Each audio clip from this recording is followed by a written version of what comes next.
안녕하세요. 김윤갑의 경제부동산입니다. 더 좋은 방송을 하도록 구독, 좋아요, 댓글 알림 부탁드립니다. 이 대통령 긴급 속보, 오늘 2시 갭투자 전격 폐지. 갭투자를 없애기 위해서 토지거래 허가제를 진행하거나 분양가 상한제 의무거주를 실시하고 조정지역 지정과 무자본 갭투자를 금지하는 등 여러가지 제도가 진행되고 있습니다. 갭투자가 급증하는 까닭은 전세대출 증가와 비조정지역, 임대주택 사업, 일시적 2주택, 자녀와 타인 명의의 활용 등이 있기 때문입니다. 갭투자는 우리나라만이 있는 전세제도를 활용하여 부자들이 자산을 늘리는 가장 손쉬운 방법입니다. 이 대통령은 집값 상승을 막기 위해서 갭투자를 전격 폐지하고 있습니다. 부동산 상담은 010-2626-6276 제가 직접 몇 사람이니까 입지를 전해드립니다. 지금 바로 전화주십시오. 이건 잘한 일입니다. 일단 이 대통령 긴급 속보, 오늘 2시 갭투자 전격 폐지. 사실 뭐 갭투자를 억지로 폐지한다고 해서 폐지가 아니라 다음과 같은 제도 때문에 그래요.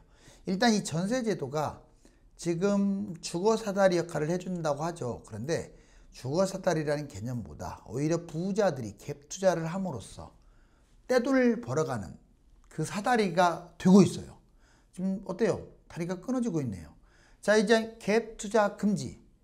불타는 한강벨트, 오세훈, 성동, 마포, 토어제를 묶을 수 있다. 뭐 한강벨트 전체하고 좀 더 뛰면 서울 전역이 될 수도 있고 수도권 중심부도 타깃입니다.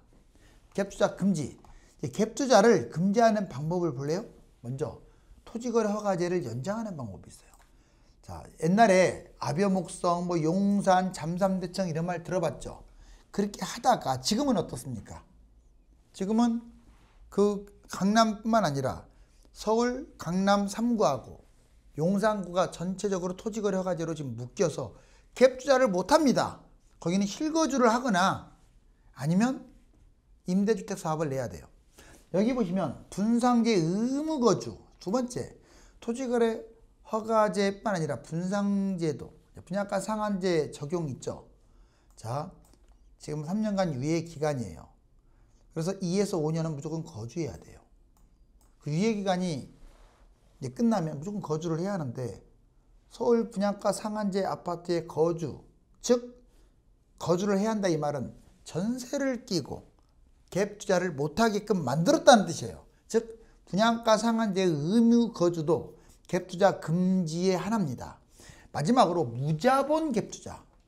무자본 갭 투자가 뭐냐? 매매가와 전세가가 비슷하면 이건 갭 투자를 하게 되면 걸려요. 근데 인위적으로 뭐 잡는다고 해서 잡히는 게 아니라 그래서 아예 그냥 공시가격 얼마 밑으로는 전세를 못 받게 돼 있어요. 임대보증금 가입 100%에서 90% 조정. 원래는 그런데 이제 구축 같은 경우 가격이 바짝 붙은 경우도 있죠. 막 90% 수준으로. 무자본 갭투자, 갭투자 전체로 확대 돈이. 이제는 무자본 갭투자, 자본이 덜 들어가는, 즉 1,000만 원, 2,000만 원 갖고 또는 거의 자본금 없이 전세를 끼고 집을 잡는 행위는 불법이다 이 말이에요. 자, 이것만 있는 건 아니죠. 이제 아예 노골적으로 갭 투자를 금지한다 라고 꽝꽝 이제 전격 폐지한다, 이제 이런 상황이 돼버렸어요. 전세제도 갭 투자로 빈부격차는 심합니다. 여기 보실래요?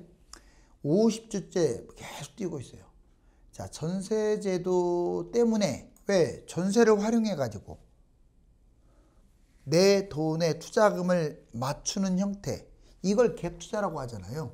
전세 끼고 투자. 자, 빈부격차가 심해집니다. 집주인은 전세를 활용해 가지고요 갭 투자로 자기의 돈, 자산을 엄청 증가하고 있어요. 그런데 두 번째 보세요. 세입자는 그런 전세만 살다가 전세만 전전긍긍 돌아다니다가 심각한 자산 손실, 즉 집값은 계속 뛰지. 그러면 전세 사는 사람들은 집값 뛰는 거에 대한 수혜를 받지를 못해요. 오히려 손해를 보죠. 집값이 뛸수록. 다주택자, 임대주택 사업자, 법인은 여러 채를 가지고 있습니다. 그러니까 다주택자라고 하는 거고, 그리고 임대주택 사업을 내는 까닭은 여러 채가 있기 때문에. 자, 갭 투자가 증가한다. 집주인이 전세를 끼고 갭 투자 증가, 집값이 급등하는 걸 제공하는 거예요. 우리나라만 갖고 있는 이 전세제도, 외국에서 보면 참 신기하다고 그래. 기적이라고도 합니다. 자, 이 전세 위에다가 내 돈 조금 얹어가지고 투자를 하는 거예요. 집을 갖다가. 실거주 안 해도 돼요. 왜? 조정지역이 아니니까. 실거주도 폐지됐죠. 지금 강남 3구하고 용산구 4군데 빼고는 자, 서울 21개구, 그 다음에 경기도 전체, 지방 전체는 실거주 안 해도 돼요. 물론 토지거래 허가제로 묶인 곳들은 또 별도인데 2년만 포유해도 비과세. 물론 12억 이상 미만일 경우 집값 폭등, 상승장의 전셋값이요 지렛대 역할을 해가지고 폭등을 하는 거예요. 뭐 20억짜리 아파트를 사는데 내 돈은 10억만 있으면 돼요. 왜? 10억이 전세, 10억은 내 돈. 전세 끼고 투자했네요. 10억 갖고 20억짜리를 잡을 수 있어요. 두 번째, 상승장에는 그러니까 지렛대 역할을 하면서 이 갭 투자가 집값 끌어올리는 역할을 하고, 하락장에는 전셋값이 지지선 역할을 해요. 왜? 이 집값이 전셋값 밑으로 떨어져 버리면 난리 나기 때문에 웬만하면 잘 안 떨어지려고 하는 이 작용이 있어요. 그래서 전셋값을 지지한다 해가지고 매매가가 많이 안 빠진다 이 말이에요. 즉 갭투자, 전세는 상승장에는 집값을 폭등시키는 역할을 하고 하락장에는 집값 폭락을 막는 역할을 하는 게 전세예요. 전세. 집값 폭등, 전세가 급등 시에 소액 갭투자 집값 폭등. 그렇죠. 전세가 계속 뛰어버리면 매매가와 전세가 바짝 붙게 돼요. 이렇게 했을 때 내 돈 투자는 더 줄어들게 돼요. 이래서 전세 제도가 안 좋아요. 그래서 전세 폐지 지금 이 얘기도 나와요. 자, 그럼 갭투자 조장 한번 볼까요? 별표를 쳐볼게요. 전세대출, 전세를 살고 본인은 전세대출을 받아서 전세를 살고 갭투자를 하는 거예요. 왜? 내가 직장 때문에 어쩔 수 없이 사는 곳이 집값이 잘 안 뛰거든. 그래서 거기에 전세를 살고 집 많이 뛰는 곳에 갭투자, 전세 끼고 잡아놓는 거야. 두 번째, 비조정지역. 비조정지역이 있다는 것 자체만으로도 실거주가 없는 거잖아요. 실거주 없는 것만으로도 이거는 갭투자를 조장하는 겁니다. 만약 실거주 안 하면 세금을 세게 낸다. 그러면 갭투자가 줄어들겠죠. 전세 끼고 투자가 늘어나는 까닭은 세금 문제하고도 관련이 있어요. 임대주택 사업. 집을 여러 개 잡아서 임대주택 사업을 내면 혜택을 봅니다. 여러 채 혜택, 즉 임대주택 사업이 갭 투자를 조장하는 역할도 해요. 일시적 2주택, 즉 3년 이내에 자, 얘를 팔면 비과세예요. 2주택이라고 세금 많이 내는 거 아니에요. 양도세 비과세. 그리고 설령 강남이라 할지라도 원래는 주택이 하나 있고 강남 거 잡으면 이거 2주택으로 8% 두드려 맞잖아요. 취득세를. 그런데 3년 이내에 먼저 가지고 있는 걸 팔면 이거 취득세 1%예요. 그냥. 또는 금액에 맞게끔 취득세예요. 자, 그 다음에 자녀 명의로도 또는 다른 사람 이름으로 자꾸 할 수 있는 건 갭투자 때문에 그래요. 실거주 의무사항이 아니니까 소액으로 갭투자를 합니다. 즉 정리하면 갭투자를 주장하는 거 봤더니 전세대출을 받아서 하는 거고 비조정지역이 실거주가 필요 없고 임대주택 사업으로 여러 채 할 수 있고 일시적 2주택으로 활용할 수가 있고 자녀 명의로도 그냥 전세를 끼고 잡을 수가 있기 때문에 갭투자 조장이 우리나라는 많아요. 자, 보면 국토부 갭투 폐지, 무분별한 갭투자 제동, 한국만이는 이 전세제도의 수술을 지금 이제 이 대통령 기간 국토부에서 진행할 수 있어요. 원래 윤석열 정부 때도 갭투자를 어떻게 하면 방지할 것인가에 대한 대책이 나왔는데 이제 본격화될 것 같아요. 전세대출을 없애는 방법이 하나 있죠. 전세대출을 대폭 감소 또는 없애버리면 월세 증가가 가속화되고 유주택자가 전세대출을 못 받으니까 월세 살아야 돼. 그래서 본인이 여기다가 갭투자해 놓고 월세 살고 이게 쉽지가 않아요. 돈이 많이 들어가서. 전세 대출이 나오니까 전세 끼고 들어가니까 갭투자를 하는 거죠.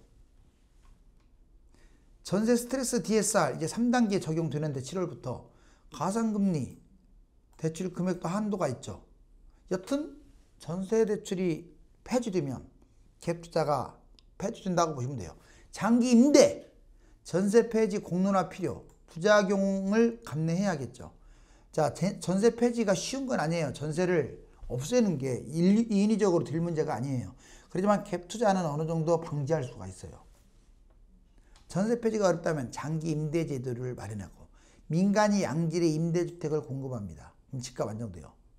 즉 장기 시프트, 민간이 장기 임대를 제공하면 사람들이 전세를 들어가려고 안 해요. 그러면 갭 투자가 사라지겠죠. 전세를 안 들어가니까. 그 대신에 전세보다 훨씬 더 싼 장기 임대 쪽으로 들어가겠죠. 에스크로, 제3자가 부동산 거래 모든 걸 관리하고 전세 보증금은 집주인이 아닌 금융기관에 예치하는 거. 그래서 공인중개사가 전세금을 금융신탁사에 예치. 뭔 말이냐? 에스크로 제도. 지금은 갭투자는 이 전세금을 집주인이 활용하니까, 그렇죠. 세입자의 전세금을 그대로 갖고 있잖아요. 거기다가 내 돈을 이만큼 얻는 거예요. 그래서 갭투자하는 거잖아요. 그런데 에스크로 제도는 이 전세 돈을 받았으면 내가 이걸 활용 못해요. 무조건 은행에 넣어야 돼요. 중개소를 통해서. 그러면 전세가 여기 없기 때문에 16억이다 집이. 그러면 8억이 내 돈이 있고 8억이 전세야. 근데 이 전세를 내가 활용을 못해. 왜? 지금 아까 은행에 넣어야 한다고 했잖아요. 그러면 이 8억 갖고 이 집을 어떻게 잡아요? 못 잡아요. 전세제도 자체가 무산되는 거나 다름없어요. 이 전세 8억을 활용하지를 못하죠. 은행에 들어가 있기 때문에. 나는 16억을 다 넣어야 실거주를 안 하더라도 활용할 수가 있어요. 오, 이런 게 바로 갭투자, 에스크로입니다. 자, 이제 전세제도는 장단점이 있어요. 전세제도 지금 폐지 문제도 계속 나오고 있는데, 긍정적인 요인, 집주인은 전세 활용해서 갭투자를 하고 돈을 벌죠. 그러니까 집값도 많이 올리는 역할을 하니까. 세입자 입장에서는 월세보다 전세가 싸잖아요. 그러니까 전세 살아서 좋고, 집주인은 그 세입자의 전세를 밟고 돈을 많이 벌어서 좋고, 세입자는 싸게 살아서 좋고, 세입자 집주인 모두 상승하는 제도라고 긍정 표현을 합니다. 그런데 부정적인 거 보실래요? 깡통전세. 오우, 이거 완전 전세금 돌려주지도 못하고, 보증금 미반환. 세입자가 아예 그냥 법적 대응을 해도 못 받는 경우도 있죠. 손실. 집값 폭등 부채질합니다. 전세를 끼고 집을 잡다 보니까 집값이 올라갈 수밖에 없어요. 또 내 돈이 많이 투자 안 되니까 갭 투자를 선호합니다. 집주인이 일단 유리해요. 왜? 집주인은 세입자가 월세 내는 것 대신에 전세를 살면 세입자도 절약을 하지만 전세가 더 싸니까 월세보다. 그렇지만 집주인은 그걸 활용해서 투자를 하기 때문에 세입자가 100만 원 아꼈다 그러면 집주인은 최소 500만 원 이상 돈을 벌어요. 나중에 집값 뛰는 걸 보면. 결국 집주인이 유리한 이 전세제도, 무주택자한테는 치명적이에요. 이게 전세제도가. 내가 월세 안 내니까 좋다. 이거는 근시안적인 생각이에요. 전망. 결국은 전세가 폐지. 근데 전세 폐지가 쉽진 않네요. 95년, 23년 순수전세, 준전세 폐지가 안 됐어요. 계속 폐지하려고 했는데 제가 보기에는 30년 지나도 전세 폐지는 어려울 것 같아요. 그러면 전세가 폐지가 힘들다면 갭 투자를 못할 수 있게끔 갭 투자를 폐지하거나, 이 폐지하는 방법에서 아까 제가 말씀드렸던 거죠. 자, 집값 투기 예방 3가지 대책. 한 방에 3억씩 뛰는 마포 성동. 여기만 그런 게 아니에요. 한강벨트, 서울이 이미 불장이에요. 정부 투기과열지구 추가 검토. 투기과열지구 뿐입니까? 지금 조정지역, 그 다음에 투기지역. 여기 보세요. 3가지 정책이 있어요. 집값 투기 예상 대책. 조정지역, 투기지역, 토지거래 허가제. 다른 말로 토어제 그래요. 먼저 조정지역. 실거주 안 하면 비과세도 없어요. 무조건 의무적으로 실거주를 해야 세금이 안 나가요. 뭐 의무 실거주는 아닌데 실거주 안 하면 세금이 많아요. 조정지역 지정. 아마 제 생각은 서울 전역 또는 한강벨트, 과천 분당 등 좀 잘 사는 경기도. 시기, 집값 급등 중인 지금 6월 말이나 7월 초에 아마 하지 않을까요? 투기지역. 대출 제한. 투기지역으로 묶이게 되면 대출을 많이 못 받아요. 전매 제한, 분양권도 샀다 팔았다 못하고. 시기, 집값 급등 중에 대충 이것도 역시 이번 달 말이나 다음 달 초. 대략 유력한 건 다음 달입니다. 7월 초. 토지거래 허가제. 강남 3구하고 현재 용산구 4개 구가 토지거래 허가제고, 또 강남 3구하고 용산구 이 4개 구가 조정지역, 투기지역, 토지거래 허가지역 이렇게 똑같아요. 자, 우선 확대, 성동, 마포, 동작, 자양, 강동까지는 무조건 확대될 거예요. 이른바 한강벨트. 추가 확대, 과열, 더더 과열되면 이제 한강벨트 15개구 또는 서울 전역이 될 수도 있어요. 그리고 당연히 경기도와 인천의 핵심 지역은 토지거래 허가지로 묶일 수도 있고요. 자, 이제 이재명 대통령 부동산 규제 3가지. 그렇죠. 정부가 쓸 수 있는 카드 아까 3가지 말했잖아요. 직전에 자, 조정지역, 투기지역, 그 다음에 토지거래 허가고요. 그거 말고도요. 자, 부동산 규제. 일단 금방 말한 것은 규제지역입니다. 현재 강남 3구, 용산구 조정지역과 투기지역으로 묶고 규제 확대 서울하고 한강, 서울 한강과 또는 그 인접지역, 경기도의 중심지역 바로 여기가 토지거래 허가고요. 투기지역, 조정지역으로 묶인다 이 말이에요.